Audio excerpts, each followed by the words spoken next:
काही लोकांना सोनं खरेदी करू नका म्हटल्याबरोबर सोशल मीडियामध्ये टिंगल तवाळीला सुरुवात झाली। अरे बाबा, आज देशावर जे संकट आलंय ते संकट मोदीने आणलं नाही, ते संकट जागतिक आहे, जगाच्या पातळीवरचं संकट आहे।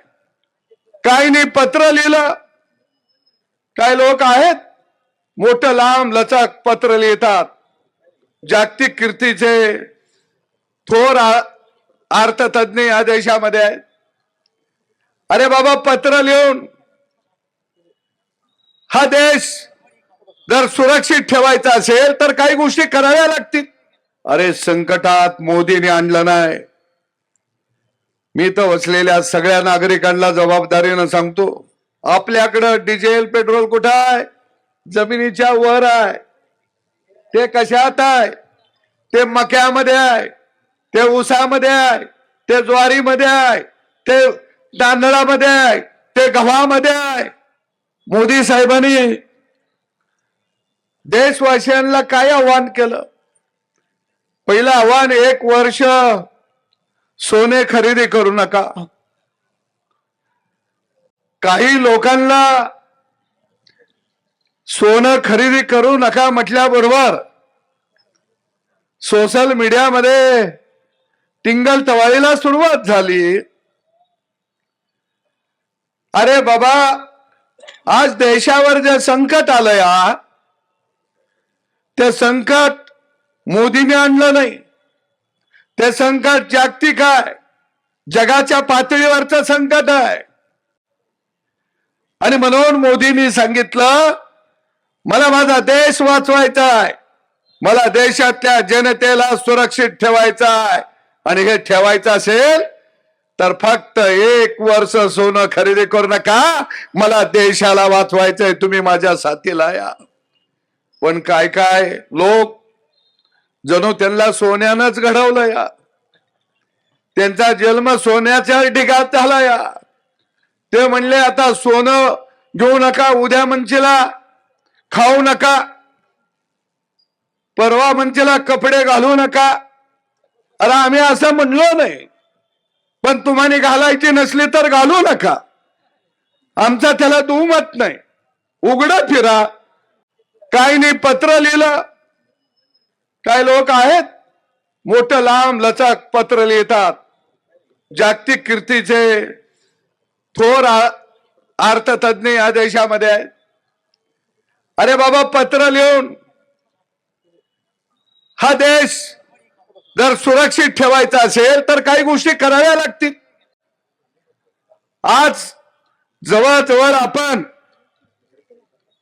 सोनं जर बघितलं तर 700 ते 900 टन सोनं आपण आयात करतोय, आणि यावर आपला पैसा किती खर्च होतोय? 13 ते 15 लाख कोटी रुपये एवढा पैसा सोन्यावर खरेदी होतोय। आता हे पैसे वाचले तर परकीय चलन वाचणार आहे। बरं, आता इथं माझ्या माई मौल्या बसल्या, त्या किती आहे वो सोनं गावगाड्यात आपल्याकडं? गळ्यात 3 मणी सोन्याचं। आम्ही मोदी साहेबांनी सांगितलं सोनं घेऊ नका, मी मोदी साहेबांना सांगतो, गावगाड्यातला शेतकरी आणि माय माऊली तुमच्या आव्हानाला साथ द्यायला उभा राहिल्या, तुम्ही चिंता करू नका। मोदींनी देशाला संकटात आणलं।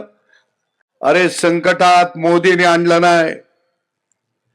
मी तर वसलेल्या सगळ्या नागरिकांना जबाबदारीनं सांगतो, डिझेल पेट्रोल हे इतर देशातून येतं, इराक असेल, इराण असेल, कुवेत असेल, रशिया असेल,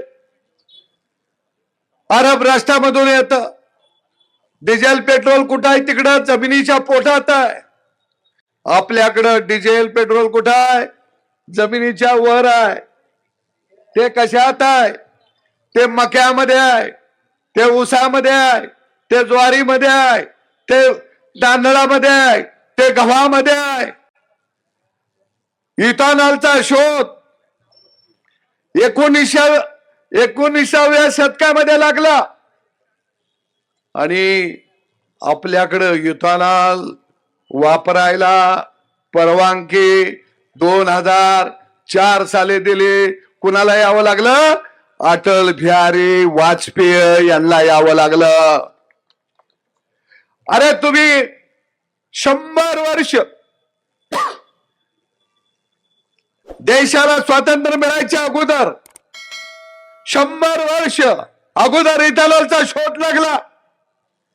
तुम्ही का नाही इथे इथॉनॉल डिझेल पेट्रोलच्या ऐवजी वापरलं? का नाही वापरलं? मोदी सरकार आल्यानंतर इथॉनॉल डिझेल पेट्रोल मध्ये 20% वापरायची परवानगी 2014 दिली. त्याच्यासाठी या देशाचा पंतप्रधान मोदींना व्हावं लागलं.